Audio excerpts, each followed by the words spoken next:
আমরা মমতা ব্যানার্জিকে এটা বলতে শুনেছি, আমরা আছি বলে ভালো আছো, একটা দল যদি চেগে ওঠে না তাহলে অবস্থা খারাপ করে দেবে।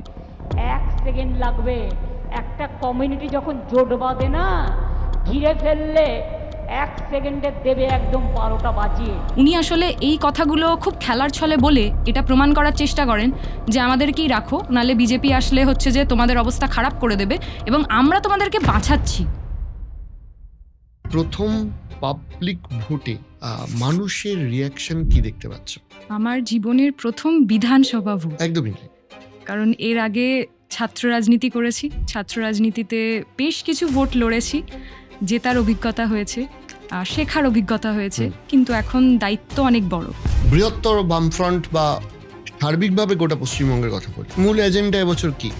বামপন্থীদের সব থেকে বেশি বেসিক নেসেসিটির কথাই আমরা বলি, আমরা রুটি রুজির কথা প্রথম বলি, শিক্ষা স্বাস্থ্যের কথা বলি, কিন্তু এই মুহূর্তে দাঁড়িয়ে আরেকটা বড় সমস্যা আমরা দেখতে পাচ্ছি, সেটা হচ্ছে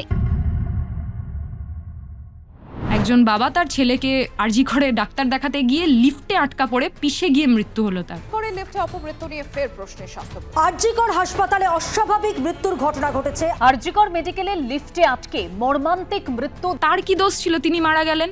এই পশ্চিমবঙ্গের স্বাস্থ্য কাঠামোটা মানে আসলে ওরকম হয়ে গেছে, ওই লিফটার মতো হয়ে গেছে, আমাদের প্রত্যেককে পিষে মেরে দিচ্ছে। আর অভয়ের ঘটনা আমরা জানি না, যে নিজের ডাক্তার, সে ওখানে কর্মরত অবস্থায় ছিল, ধরা হলেন, খুন হলেন। তাহলে রোগী, রোগীর পরিবার, ডাক্তার কেউই ওই পশ্চিমবঙ্গের স্বাস্থ্য ব্যবস্থায় সুরক্ষিত নন। এটা একটা সিনেমা করার মতো ব্যাপার। ফিল্ম স্টাররা আসছে, সিঙ্গাররা আসছে, তাদেরকে দাঁড় করিয়ে দেওয়া হচ্ছে পশ্চিমবঙ্গ থেকে, তাদের মুখ দেখিয়ে একদিনে ভোট হয়ে যাচ্ছে, তাদেরকে একবার নিয়ে আসা হচ্ছে, প্রচুর টাকা ছড়ানো হচ্ছে, তারপরে তারা গায়েব হয়ে যাচ্ছে, সারা বছর মানুষ তাদেরকে পাচ্ছেন না। আমার এই প্রশ্নটা রইল, সত্যি কি রাজনীতি করতে কিচ্ছু লাগে না? কোনো আত্মত্যাগ লাগে না? কোনো বোধ লাগে না? কোনো কিছু লাগে না?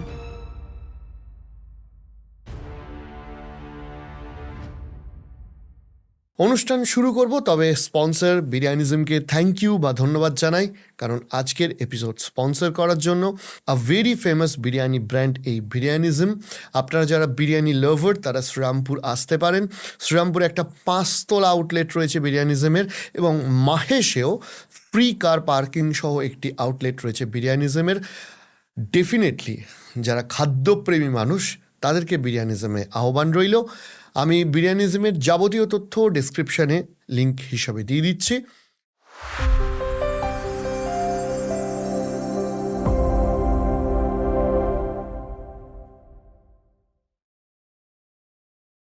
Afrin, welcome to our show.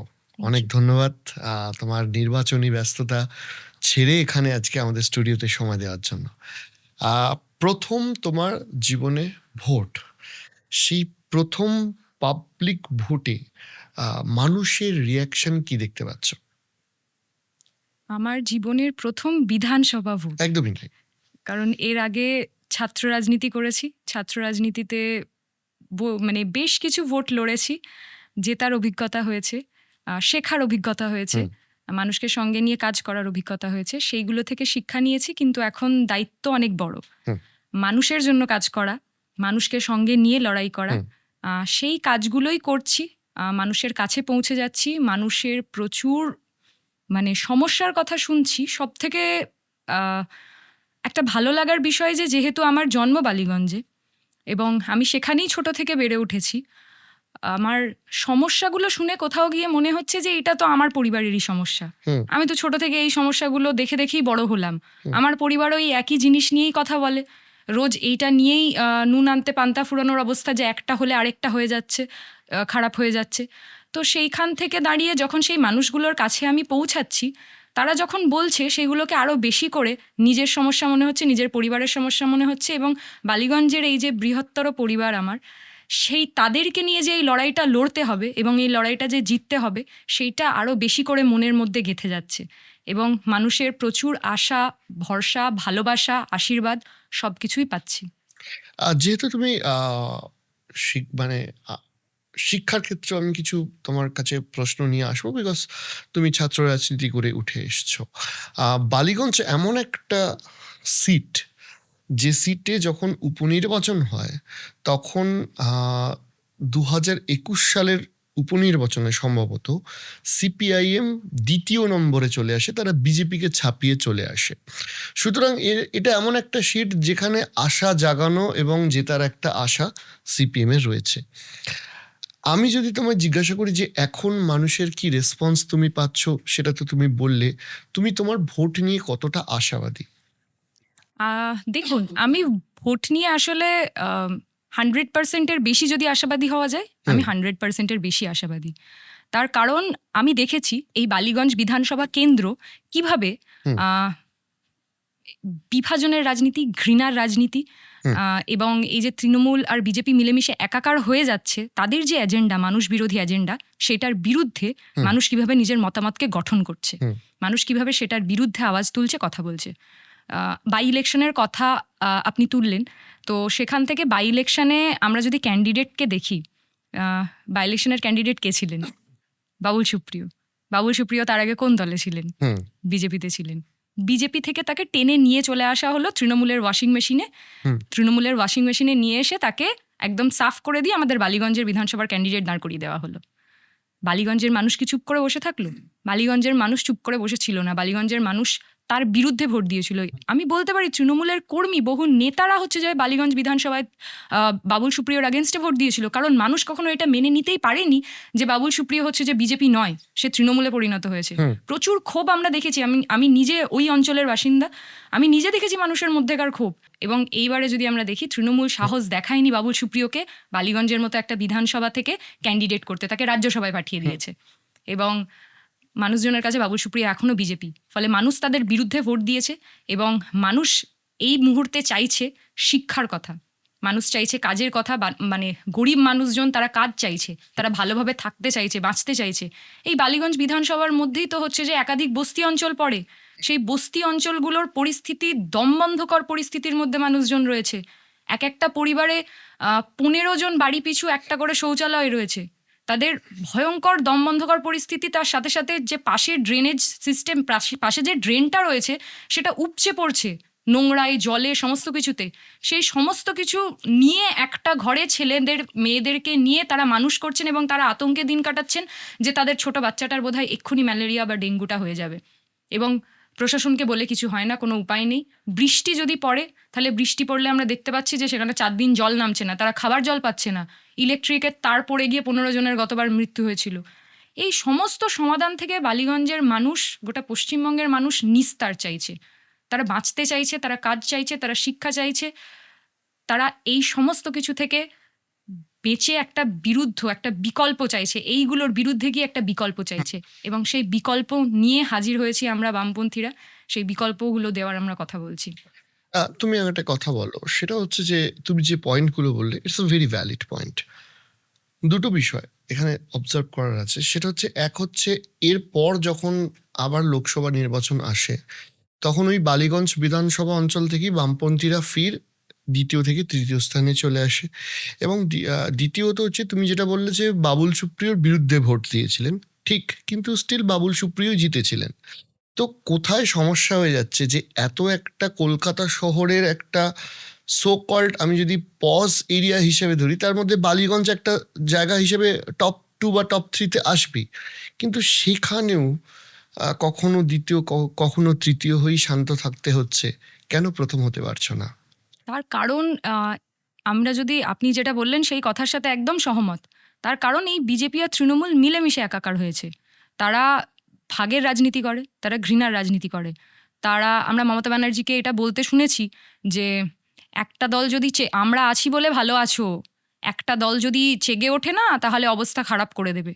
উনি আসলে এই কথাগুলো খুব খেলার ছলে বলে এটা প্রমাণ করার চেষ্টা করেন যে আমাদেরকেই রাখো, নাহলে বিজেপি আসলে হচ্ছে যে তোমাদের অবস্থা খারাপ করে দেবে এবং আমরা তোমাদেরকে বাঁচাচ্ছি, আমরা মাসিয়া হচ্ছি। এবং ওনারা ভোট ভাগ করার যে অঙ্কটা এখানে আসছে, যে ভোট ওনারা যেভাবে নিজেদের সাথে সমঝোতা করে ভাগ করছেন এক প্রকার, আমরা দেখেছি যে বামফ্রন্টের আমলে এই পশ্চিমবঙ্গে আরএসএস ছিল না, বিজেপি ছিল না, বিজেপিকে ডেকে এনেছেন মমতা ব্যানার্জি।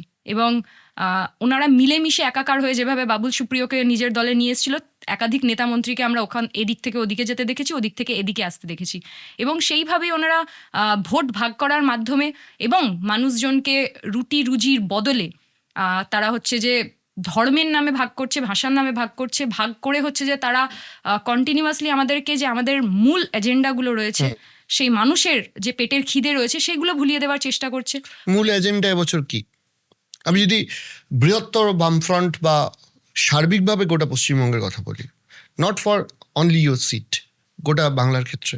দেখুন, এই মুহূর্তে দাঁড়িয়ে বামপন্থীদের সব থেকে বেশি বেসিক নেসেসিটির কথাই আমরা বলি। আমরা রুটি রুজির কথা প্রথম বলি, শিক্ষা স্বাস্থ্যের কথা বলি, কিন্তু এই মুহূর্তে দাঁড়িয়ে আরেকটা বড় সমস্যা আমরা দেখতে পাচ্ছি, সেটা হচ্ছে এসআইআরকে যেভাবে কাজে লাগিয়ে বিজেপি সরকার, কেন্দ্রের সরকার, তারা চেষ্টা করছে যে ভোটার তালিকা সংশোধনের নামে যেভাবে তারা আসলে মানুষের অধিকার তো তারা খর্ব করছেই, মানুষকে নাজেহাল করে দিয়েছে 2-2.5 মাস ধরে।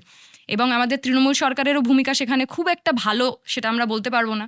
ওনারা চাইলেই প্রথম থেকে নিজেদের কর্মী পর্যাপ্ত পরিমাণে দিয়ে এসআইআরকে ভালোভাবে গচ্ছিত করতে পারতেন, মানুষের ভুয়ো মৃত ভোটারদের নাম বাদ দিতে পারতেন, কিন্তু সেটা তারা করেননি।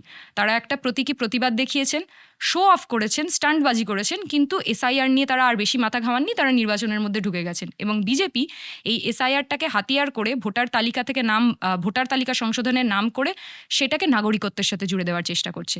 কে নাগরিক হবে, কে নাগরিক হবে না, সেটা তারা যে ভোট দিচ্ছে, যার ভোটে নাম আছে, সে নাগরিক হবে।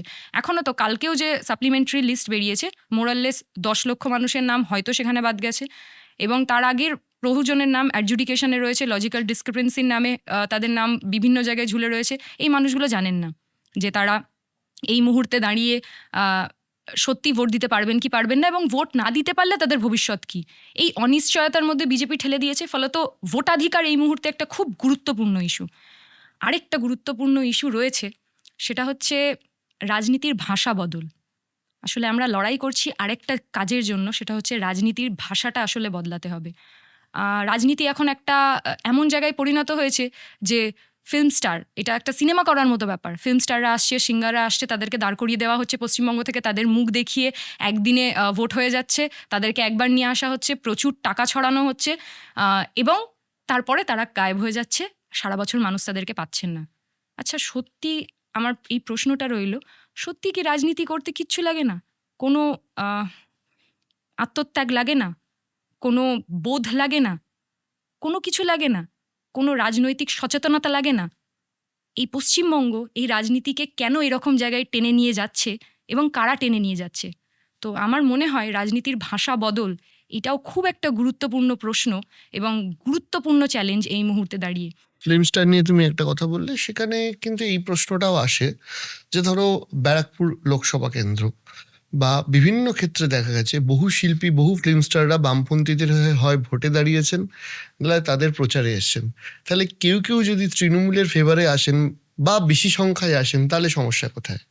দেখুন, আমি আমার কথা বলার মধ্যে এটা বোঝানোর চেষ্টা করেছিলাম যে কোনো রকম কোনো রাজনৈতিক বোধ, সততা, স্বার্থত্যাগ, আত্মত্যাগ, এই জিনিসগুলোও গুরুত্বপূর্ণ রাজনীতিতে আসার জন্য। আমি যদি আমার ব্যক্তি স্বার্থকে খুব বড় করে দেখি এবং রাজনীতি করার নামে নিজের ব্যক্তিত্বটাকে আরও বেশি জাহির করব, নিজেকে আরও বেশি করে বাড়িয়ে চাড়িয়ে তুলব, এইরকমভাবে যদি আমার বোধ জাগ্রত হয়, এইভাবে যদি আমি ভাবতে থাকি, তাহলে আমি মানুষের হয়ে কোনোদিন রাজনীতি করতে পারবো না।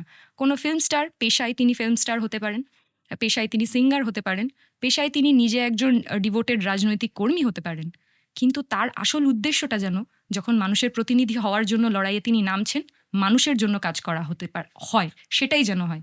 এর বাইরে যেন তার অন্য কোনো উদ্দেশ্য না থাকে। তিনি যেন অন্ততপক্ষে নিজের কাজের প্রতি সৎ হন। ফলে কে ফিল্ম স্টার এলো, কে পলিটিশিয়ান এলো, কে সিঙ্গার এলো, কে ছাত্র এলো, কে বয়স্ক একজন আমাদের বয়োজ্যেষ্ঠা কেউ এলেন, এইটা ইম্পর্টেন্ট নয়।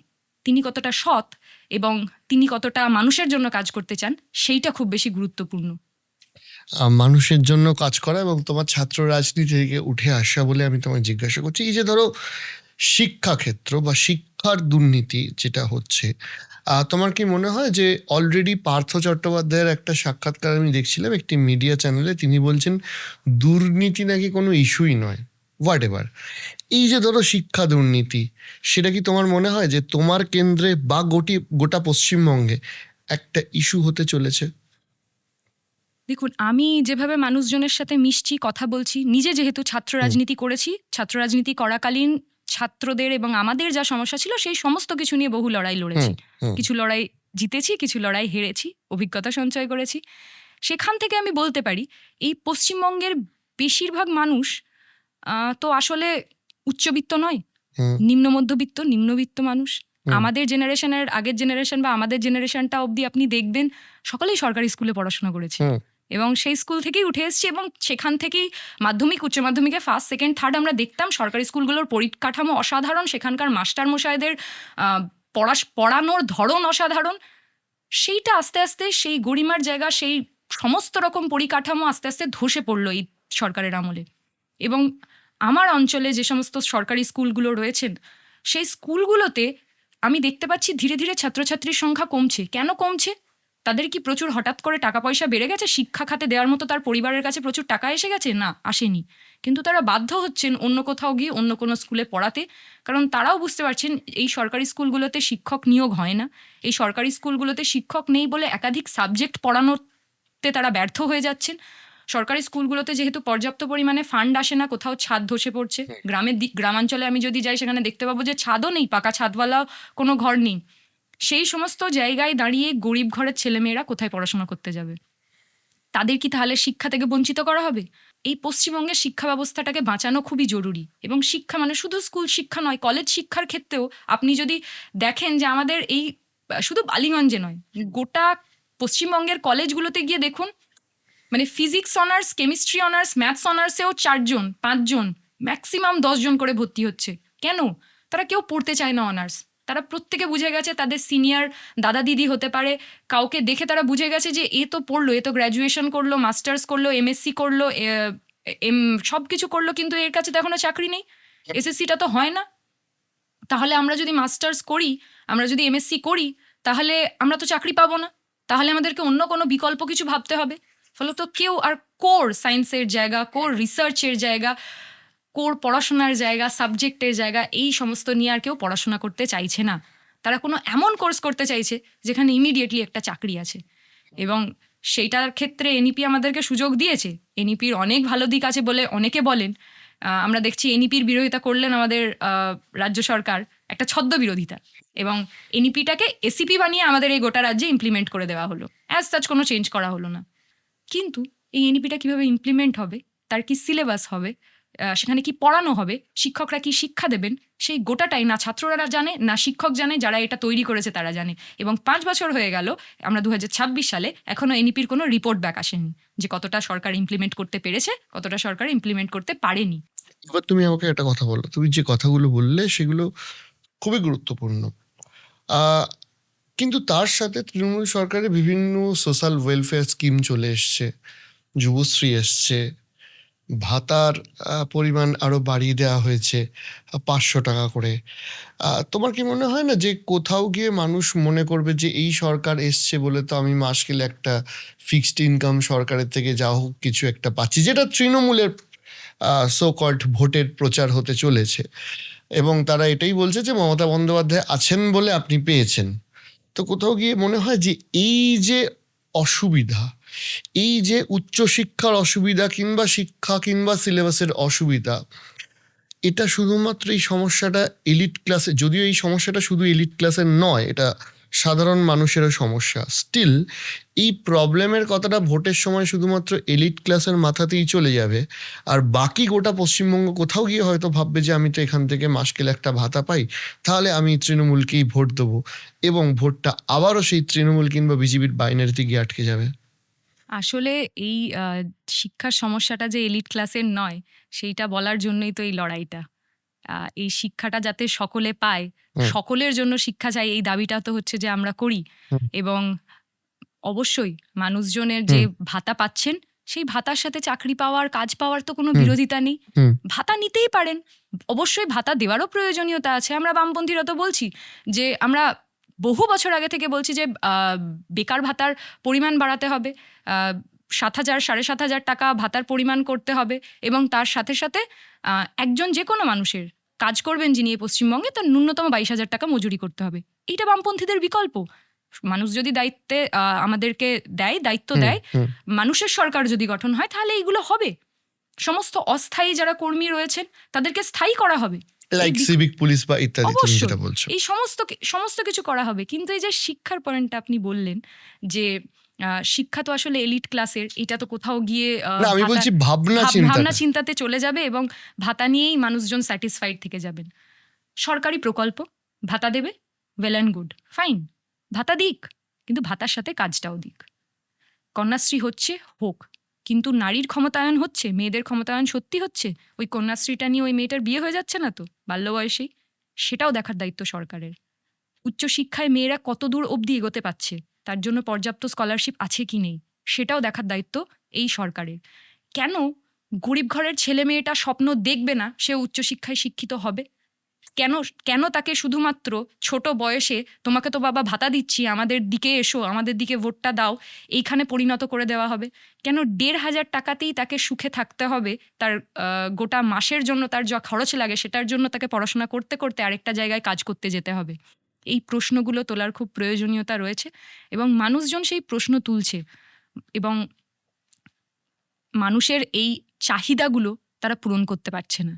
শুধুমাত্র শিক্ষায় সেগুলো আটকে নেই। আমরা যদি স্বাস্থ্য ব্যবস্থার ক্ষেত্রেও দেখি, তাহলে সরকারি স্বাস্থ্য ব্যবস্থার পরিকাঠামোও ভয়ঙ্কর।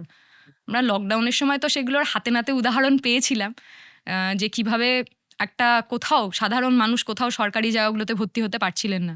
যদি কারো টাকা আছে সে বেঁচে থাকবে, না হলে আপনার চোখের সামনে আপনার মানে আত্মীয় মারা যাবে, সেটা আপনাদেরকে মেনে নিতে হবে। এই রকম একটা পরিস্থিতির শিকার হয়েছিলাম, কারণ সরকারি যে সমস্ত বেডগুলো ছিল সেগুলো কোনো মন্ত্রীর রেকমেন্ডেশনস ছাড়া বা কারোর যোগাযোগ ছাড়া কোনোভাবেই পাওয়া সম্ভব ছিল না। এই তো কদিন আগের ঘটনা, আরজি করের 4 দিন আগের ঘটনা, যে একজন বাবা তার ছেলেকে আরজি করে ডাক্তার দেখাতে গিয়ে লিফটে আটকা পড়ে পিষে গিয়ে মৃত্যু হলো তার। তিনি তো ডাক্তার দেখাতে গেছিলেন, তার ছেলেকে ওখানে, তার কি দোষ ছিল তিনি মারা গেলেন?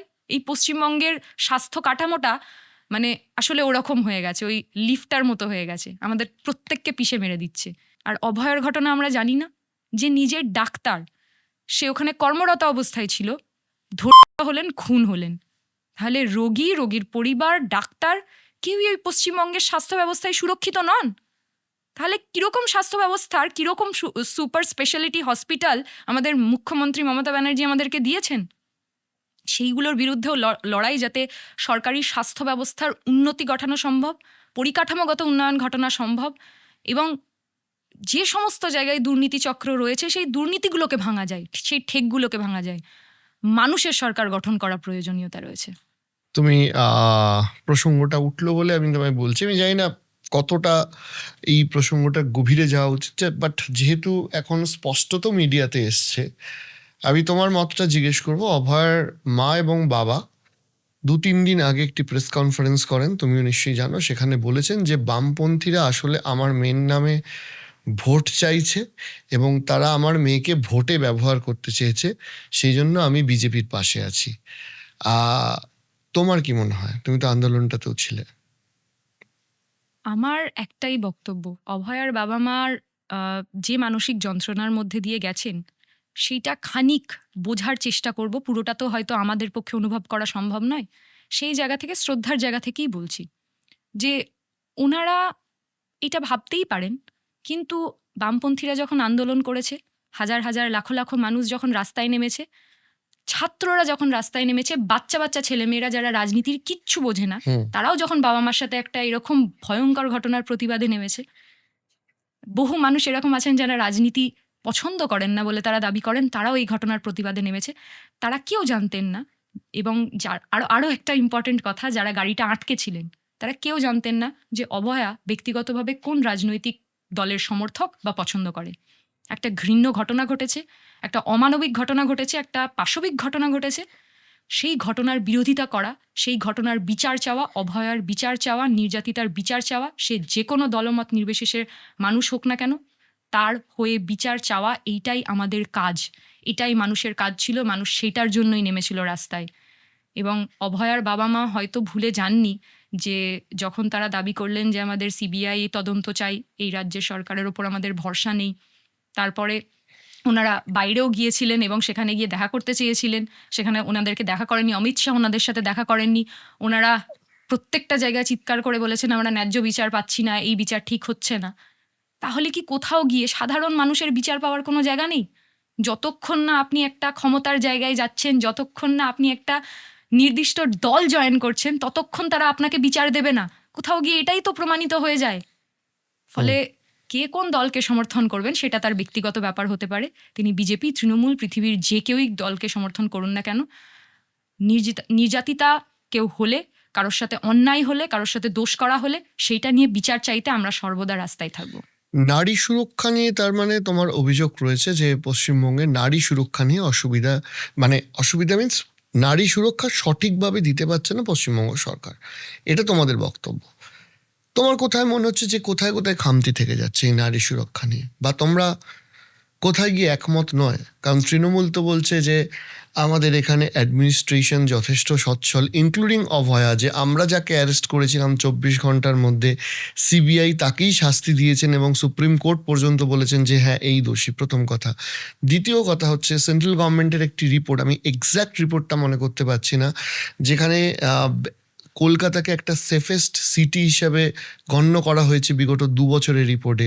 তৃণমূল তো বলছে আমি তো নারী সুরক্ষার যথেষ্ট আয়োজন করছি, স্টিল বামপন্থীরা আমাদের বিরুদ্ধে কেন অভিযোগ করছে? আপনি আমার সাথে পেছনে পেছনে হাঁটুন, একটু রাত 9টা-10টার পর আমি একা হাঁটবো, আপনি পেছন থেকে অবজার্ভ করবেন প্রত্যেকে কতটা সেফ থাকে। আমাদের বাড়ির মেয়েরা, আমরা নিজেরা যখন কাজের তাগিদে বাইরে থাকি, পড়াশোনার জন্য বাইরে থাকি, আমরা যখন নিজেরা রাত 11টা, অত দূরও যেতে হবে না, রাত 8টার পর বাইরে থাকি, তখন বাড়ি থেকে কটা করে ফোন ঢোকে। এই কলকাতার বুকে, গ্রামের দিকের কথা আমি ছেড়েই দিলাম, কটা করে ফোন ঢোকে। বাবা মা জানেন কীরকম পরিস্থিতি, আমাদের পরিবার পরিজনরা জানেন, দাদারা জানেন তারা কতটা চিন্তিত হয়ে পড়েন। আপনি নিজে ভাবুন, আপনার যদি আমার বয়সী বোন থাকে বা ছোট কেউ থাকে, সে যদি বাইরে থাকতো, আপনার নিজের মানসিক অবস্থাটা কীরকম হতো, প্যালপিটেশন কেন বেড়ে যায় নিজের বাড়ির লোক বাইরে থাকলে। তাহলে সেফেস্ট সিটি বলে দেওয়াই যায়, কিন্তু সেফেস্ট সিটি হওয়ার জন্য যে যে প্রণালীগুলো প্রয়োজন, যে যে সিদ্ধান্তগুলো প্রয়োজন, যে যে কাজগুলো করা প্রয়োজন, সেইগুলো কি আদতে হচ্ছে? কোন বিষয়গুলো তোমার কি আমাদের মনে হয়? পশ্চিমবঙ্গে হাঁসখালির মতো ঘটনা ঘটে। আমাদের পশ্চিমবঙ্গে মুখ্যমন্ত্রীকে আমরা কথা বলতে শুনি সেটা নিয়ে যে লাভ অ্যাফেয়ার্স ছিল, আরও নোংরা নোংরা মন্তব্য করতে শুনি। একজন মহিলা মুখ্যমন্ত্রী যদি একজন নির্যাতিতার ব্যাপারে এই ধরনের মন্তব্য করেন, তাহলে আরও যারা যারা এই কাজটা করেছে তারা প্রশ্রয় পেয়ে যায় কোথাও না কোথাও গিয়ে। তাদেরকে কোথাও গিয়ে এটাকে লিগালাইজ করে দেওয়া হয় যে হ্যাঁ দোষ ছিল মেয়েটার। প্রতি মুহূর্তে তো চেষ্টা করা হয়, আমাদের সমাজ চেষ্টা করে যে কোনো রকমভাবেই হচ্ছে যে, চেষ্টা করে বলবো না, মানে আমাদের সামাজিক অবস্থান থেকে মেয়েরা যেহেতু এতটা পিছিয়ে, তাই কোনো না কোনোভাবে সেই মানসিকতার ছাপ সেখান থেকেই আসে যে মেয়েটারই কোনো না কোনোভাবে দোষ ছিল। এবং আমাদের পশ্চিমবঙ্গে আমরা যদি দেখি, এরকম একাধিক ঘটনা ঘটেছে। পার্ক স্ট্রিটের ঘটনার সময় আমরা দেখেছি, কামদুনির ঘটনা আমরা দেখেছি, এরকম পরপর ঘটনা ঘটতে থাকে। আরজিকর, অভয়ার ঘটনা আমরা দেখেছি, যেখানে নির্যাতিতার বাবা মা পর্যন্ত সেটা নিয়ে প্রশ্ন তুলেছিলেন। একাধিক প্রমাণ লোপাটের ঘটনা ঘটেছে, একাধিক জায়গা ভেঙে চুড়ে সেই জায়গা থেকে যাতে আর প্রমাণ না পাওয়া যায় সেইগুলোর ঘটনা ঘটেছে। সেই সমস্ত কিছু আমরা জানি, এবং অভয়ার বাবা মা নিজে সেটার বিরোধিতা করে জানিয়েছিলেন যে না, এটা হচ্ছে না, আমার মেয়ে ন্যায্য বিচার পাচ্ছে না। ফলে মহিলা সুরক্ষা দিতে এই মুখ্যমন্ত্রী কোথাও গিয়ে ব্যর্থ হয়েছেন, নিজে মহিলা মুখ্যমন্ত্রী হওয়া সত্ত্বেও। এবং উনি ধর্ষিতাদের ভাতার, মানে ধর্ষিতাদের রেট বেঁধে দিচ্ছেন, এতটা ধর্ষণ হলে এতটা ভাতা, এই ধরনের, মানে এই রকম কোথাও গিয়ে নিম্ন রুচি, এইরকম মানসিকতা, এই মানসিকতাটা কোথাও গিয়ে আরও বেশি করে অপমান করে সেই মানুষগুলোকে। ফলে সেইগুলোর বিরুদ্ধে যেমন লড়াই করার প্রয়োজনীয়তা আছে, এইরকম মানসিকতার পরিবর্তন করার যেমন প্রয়োজনীয়তা রয়েছে। সমাজকে একদম ছোট থেকে যখন একজন বড় হচ্ছে, তখন থেকে যেমন তার পড়াশোনার মধ্যে, তার চেতনার মধ্যে, সমস্ত কিছুর মধ্যে প্রয়োজনীয় তার প্রয়োজন রয়েছে, তার সেইগুলোকে বদলানোর। তার সাথে সাথেই সেফেস্ট সিটি করার জন্য আরও বহু কাজ আছে, আরও বহু কাজ করতে হবে। আসলে এই গুন্ডা রাজগুলোকে বন্ধ করতে হবে। শুধুমাত্র যদি গুন্ডাদের হাতেই সমস্ত শহর রক্ষা করার দায়িত্ব দিয়ে দেওয়া হয়, রক্ষকে যদি ভক্ষক হয়ে যায়, তাহলে খুব সমস্যা। তো সেই সেফ সিটি বানানোর জন্য বামপন্থীদের বিকল্প আছে। আমরা নেইবারহুড কমিটির কথা বলেছি, আমরা বলেছি পাড়ায় পাড়ায় এরকম কুইক অ্যাকশন টিম থাকবে, যেখানে একটা অ্যাপের মাধ্যমে প্রতিটি মেয়ে যারা সেফ থাকবেন, সেফ থাকার জন্য প্রতিটি মেয়ে যারা চাইছেন যে সেই মুহূর্তে তিনি কোনো বিপদে রয়েছেন, একটি অ্যাপের মাধ্যমে তারা যোগাযোগ করবেন যেই এলাকায়, নির্দিষ্ট এলাকায় তিনি রয়েছেন, এবং কুইক রেসপন্স টিম যাতে সঙ্গে সঙ্গে তার কাছে পৌঁছে যায় এবং এই ধরনের ঘটনা ঘটার আগেই যাতে সেটাকে আটকানো যায়। এইটা আমাদের বিকল্প। বামপন্থীরা আমরা বলছি যে এইগুলো করার প্রয়োজনীয়তা রয়েছে, বিকল্প দিচ্ছি আমরা।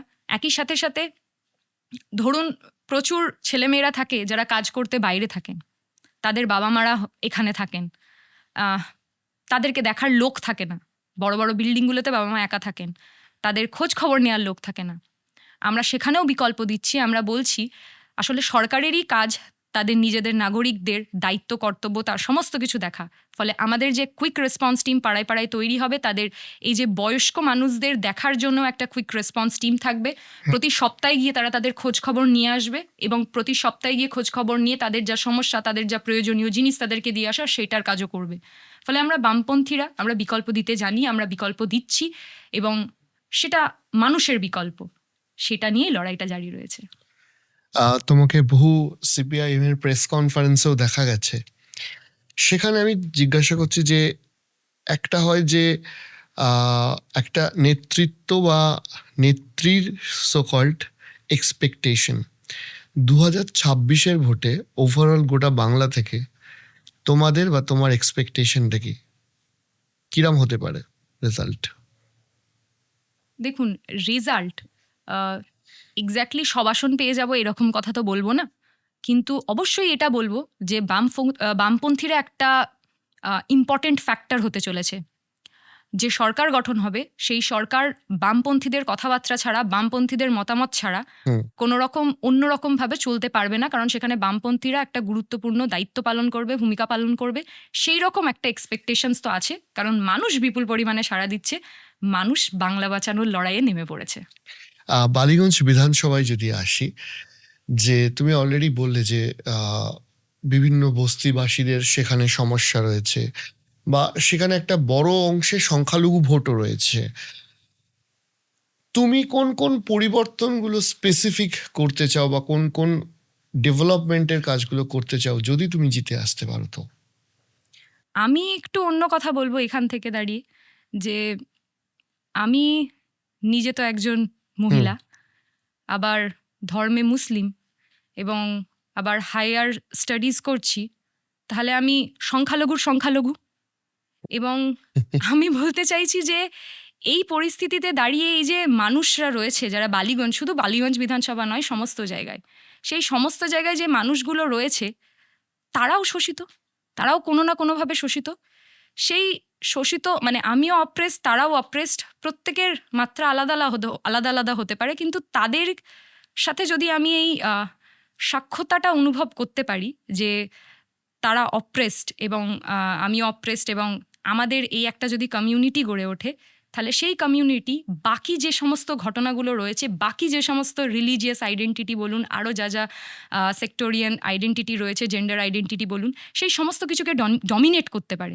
ফলে সেই আমরা চেষ্টা করছি সেই আইডেন্টিটিটাকে গুরুত্বপূর্ণ হিসেবে দেখার, সেই আইডেন্টিটিটাকে বড় হিসেবে দেখার এবং সেই শোষিত মানুষজনদেরকে নিয়ে লড়াই করার, তাদের অধিকার নিয়ে লড়াই করার, তাদের অধিকার নিয়ে কথা বলার।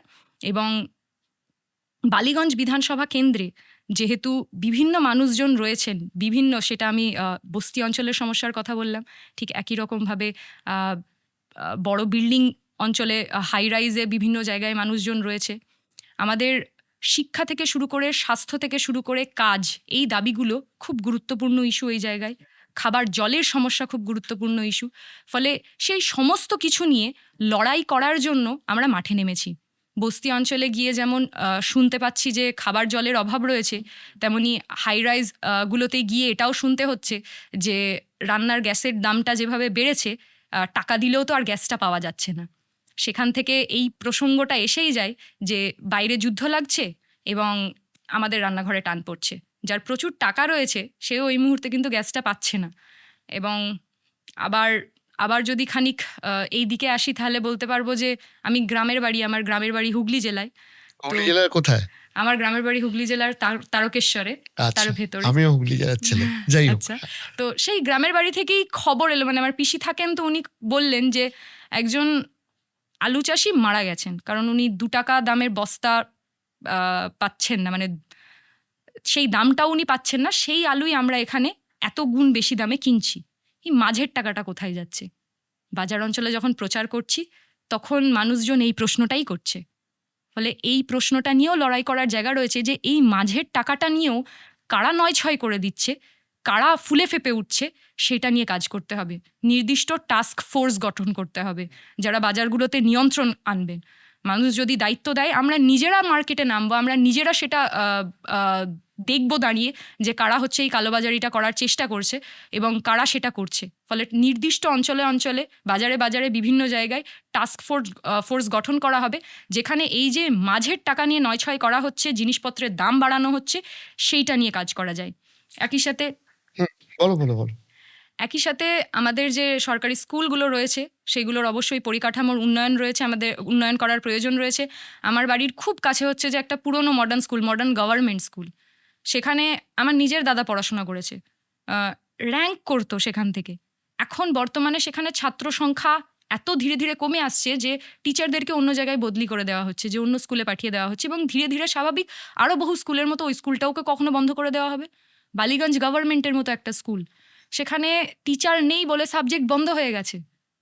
আমার নিজের মা যেই স্কুলে আছে, পার্ক সার্কাস গার্লস স্কুল, সেখানের হেডমিস্ট্রেস চেষ্টা করছেন যে কোনো রকমভাবে টিকিয়ে রাখা যায় আরও কয়েকটা সাবজেক্টকে। ফলে উনি বাইরে থেকে টিচারকে, মানে অন্য একজন টিচারকে অল্প টাকা মাইনে দিয়ে নিয়ে আসছেন, যাতে কমার্সের মতো একটা সাবজেক্টকে ওখানে টিকিয়ে রাখা যায় এবং ওই স্ট্রিমটা টিকিয়ে রাখা যায়, যাতে আরেকটু স্কুলে ছাত্রছাত্রী ভর্তি হোক।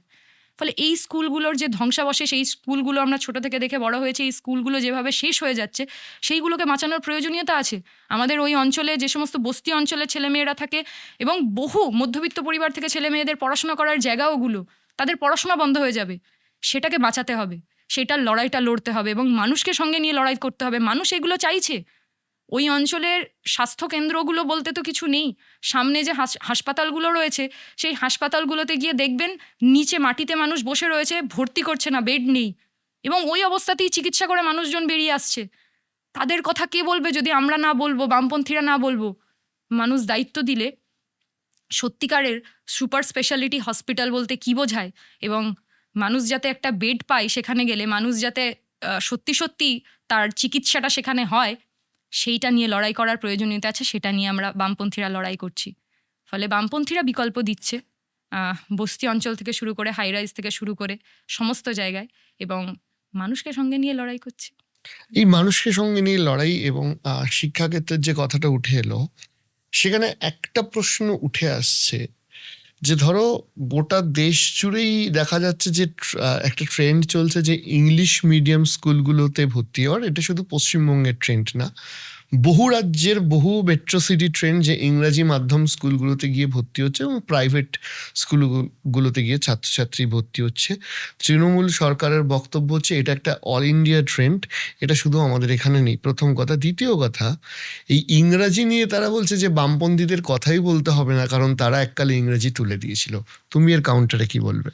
দেখুন, এইটা সেই পুরনো ইতিহাস, মানে আমার মায়ের ব্যাচ ওইটা খুব সম্ভবত যেটা হয়েছিল, বাট সেটা বামপন্থীদের ডিসিশন শুধু ছিল না, সেটা কেন্দ্রীয় সরকারের এক প্রকার ডিসিশন। সমস্তটা মিলিয়ে মিশিয়েই যা হওয়ার হয়েছিল, সেই সমস্ত কিছু নিয়ে আর কথায় আমি যাচ্ছি না। কিন্তু এই যে ইংরেজি ট্রেন্ড বলে আমি সরকারি স্কুলগুলোকে বন্ধ করে দেবো, এইটাও তো কোনো কথা হলো না। আমার বাংলা ভাষাকে মানে রক্ষণ করার দায়িত্ব নেই? আমার বাংলা ভাষায়, মানে বাংলা স্কুলে প্রচুরজন আমাদের প্রচুরজন এখন সেলিব্রিটিরা আছে, সেলিব্রিটি থেকে শুরু করে একাধিক উচ্চপদস্থ আধিকারিকরা আছে, যারা বাংলা মিডিয়ামে পড়েছেন, তারা কি ইংরেজিটা বলতে জানেন না? আসলে বামফ্রন্ট আমলে এই রকম শিক্ষা দেওয়া হতো, সরকারি স্কুলগুলোর পরিকাঠামো এরকম ছিল যে কোনোদিন বাংলা ভাষার সাথে সাথে ইংরেজিটা বলতে কারো সমস্যা হয়নি। কিন্তু বর্তমানের পরিকাঠামো এমনই ভঙ্গুর দশায় পৌঁছেছে যে আমাদের মুখ্যমন্ত্রী সেগুলোকে এমন জায়গায় নিয়ে গেছেন যে 7,802টা স্কুল বন্ধ হয়ে গেছে এই পশ্চিমবঙ্গে, এবং গোটা ভারতবর্ষে প্রায় 70,000-এর কাছাকাছি সরকারি স্কুলগুলোকে বন্ধ করে দেওয়ার জন্য আমি এই রকম কথা বলছি যে ট্রেন্ড আসছে, ইংরেজি মিডিয়ামে পড়ার ট্রেন্ড দেখা যাচ্ছে, সেই জন্য সরকারি স্কুলগুলোকে আমি বন্ধ করে দিচ্ছি। এই রকম যুক্তি সাজালে বোধহয় সেটা খুব খেলো যুক্তি হয়ে যাচ্ছে।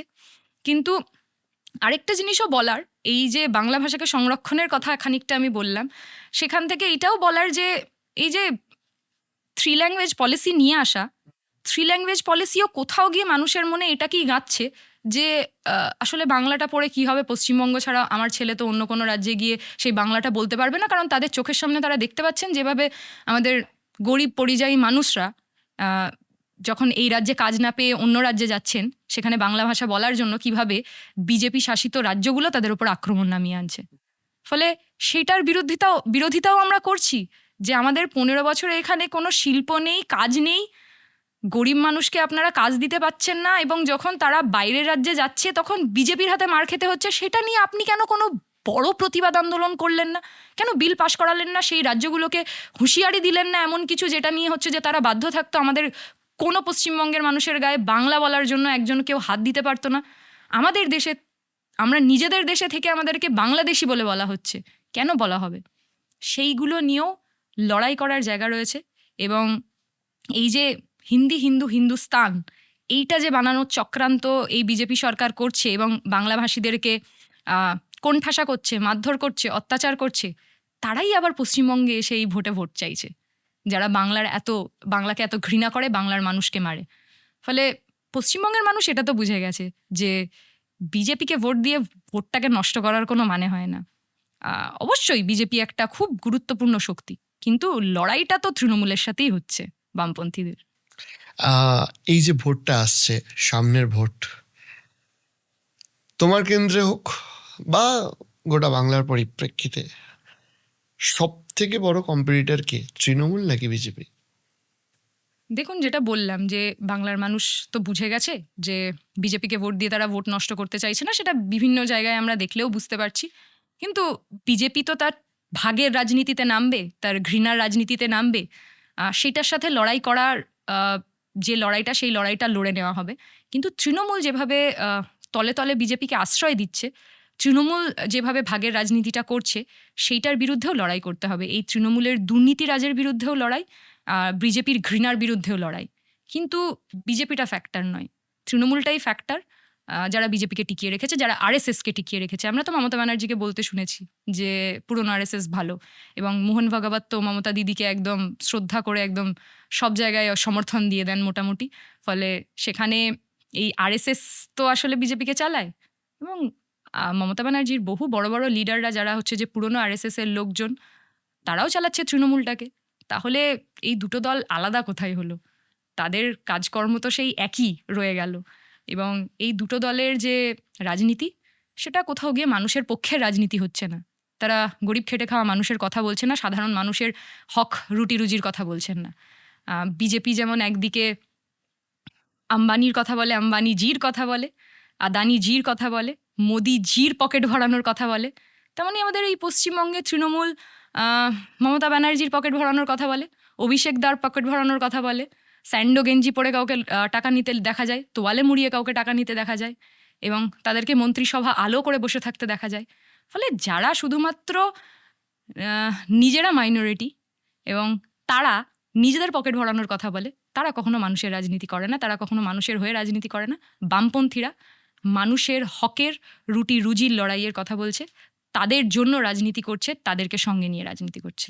এই যে বামপন্থী কথাটা তুমি বললে, কিছু ক্ষেত্রে না এই বামপন্থী ব্র্যান্ডটাও মাঝে মাঝে একটু তৃণমূল নিয়ে নেওয়ার চেষ্টা করছে। তার কারণ হচ্ছে তোমাদের দল থেকেই যাওয়া এক নতুন কয়েক সপ্তাহ আগে যাওয়া এক নেতা, কিংবা তার আগে তোমাদের দলের একজন প্রাক্তন রাজ্যসভার সাংসদ, যিনি বড় তৃণমূলেরও রাজ্যসভার সাংসদ থেকেছেন এবং এবছর ভোটে দাঁড়িয়েছেন, তারা দাবি করছেন যে মমতা বন্দ্যোপাধ্যায় সব থেকে বড় বামপন্থী, সিপিএম এর থেকেও বেশি। তাহলে তুমি সিপিএম নেত্রী হিসাবে একটু বোঝাও যে কেন আমরা সাধারণ মানুষ সিপিএমকেই বেশি বামপন্থী হিসাবে ধরবো, কেন মমতা ব্যানার্জিকে ধরবো না? কারণ তাদের বক্তব্য এই সোশ্যাল ওয়েলফেয়ার স্কিম, গরিব মানুষ কিংবা খেটে খাওয়া মানুষের জন্য কাজ, সেটা তো মমতা ব্যানার্জিও করেছে। তাহলে বামপন্থী হিসেবে ধরতে গেলে আমরা তৃণমূলকে কেন ধরবো না, কেন সিপিএমকেই ধরবো? তার ব্যাখ্যা তোমার কাছে কি আছে? আমি সিপিএম এর একজন কর্মী হিসেবে এটাই বলতে চাই যে যে দুজন ব্যক্তি এটা বলেছে, তাদের মাপকাঠি অনুযায়ী তো হচ্ছে যে মানুষের মাপকাঠি নয়, তারা কোথা থেকে কি পেয়েছেন, তাদের স্বার্থ ছিল, ব্যক্তিগত স্বার্থ তাদের মানুষের স্বার্থর থেকে বড় হয়ে গিয়েছিল। ফলে তারা যেগুলো বলতে চেয়েছেন তারা বলেছেন, কিন্তু প্রথম দিন থেকে মানুষের রুটি রুজি, মানুষের হক, লড়াই, অধিকার, এই সমস্ত কিছু নিয়ে লড়াইয়ের ময়দানে, রাস্তাতে, গলিতে, সমস্ত কিছুতে বামপন্থীরাই লড়াই করেছে। এবং বামপন্থা এরকমভাবে তো হেসে খেলে দিয়ে দেওয়ার জিনিস নয়, মানে যাকে তাকে বলে দেওয়া যায়। ফলে ওনারা যখন বলেছেন ওনাদের মতাদর্শ অনুযায়ী, হতে পারেন উনি বামপন্থী, আমরা আমাদের মতাদর্শ নিয়ে কথা বলি, মানুষের লড়াই করি, মানুষের সঙ্গে থাকি, মানুষকে সঙ্গে নিয়ে সেই লড়াইটা করব, মানুষ বিচার করবে। আফরিন, একটা কথা বলো, সেটা হচ্ছে যে বালিগঞ্জের মতো একটা বিধানসভা কেন্দ্র, তোমার বিপক্ষে তৃণমূলের হেভিওয়েট একজন প্রার্থী, বিজেপিও যথেষ্ট সিনিয়র একজনকে দিয়েছেন যাকে প্রায়শই টিভিতে দেখা যায়। তোমার কি মনে হচ্ছে যে এই ভোটটা তোমার জন্য কতটা টাফ হতে চলেছে? দেখুন, কঠিন বলবো না, কিন্তু তাও যদি আপনি সেটাকে কঠিন বলেন তাহলে বলবো যে মানুষের জন্য কাজ করাটা খুব সহজ তো হবে না, বুঝেছিলাম, খানিক কঠিন হবে। কিন্তু এই যে হেভি ওয়েটের প্রসঙ্গটা এলো, আসলে উনি হেভি ওয়েট নন, আমি তো হেভি ওয়েট নই, বোঝাই যাচ্ছে। তো বালিগঞ্জের মানুষ হেভি ওয়েট, কিন্তু আরেকটা জিনিস মানে প্লাস পয়েন্ট আমাদের কাছে আছে, সেটা হলো আমাদের মতাদর্শ। আমাদের মতাদর্শটাও হেভি ওয়েট, সেই হেভি ওয়েটকে বহন করার, সেই মতাদর্শকে বহন করার শক্তি আমার মধ্যে আছে। ফলে সেই মতাদর্শ নিয়ে, মানুষকে সঙ্গে নিয়ে এই কঠিন কাজটাকে সহজ করার লড়াইটাও লড়ছি। তোমায় অনেক অনেক ধন্যবাদ আজকে আমাদের এখানে আসার জন্য, এবং আশা করছি যে যেভাবে তুমি খুব সচ্ছলভাবে আজকের পডকাস্টেও তুমি বললে এবং প্রেসেও তোমাকে বিভিন্ন মিডিয়ার সামনে দেখা যাচ্ছে, সেভাবেই তুমি এগিয়ে চলো। এবং বালিগঞ্জ বিধানসভা নির্বাচন থেকে তোমার এই মূল পশ্চিমবঙ্গের যে রাজনীতি রয়েছে, ছাত্র রাজনীতি তুমি করেই এসছো, এই মূল রাজনীতিতে আরও বড় ছাপ তুমি ফেলো, এটাই আমরা চাই। অনেক অনেক ধন্যবাদ আজকে আসার জন্য। Thank you so much.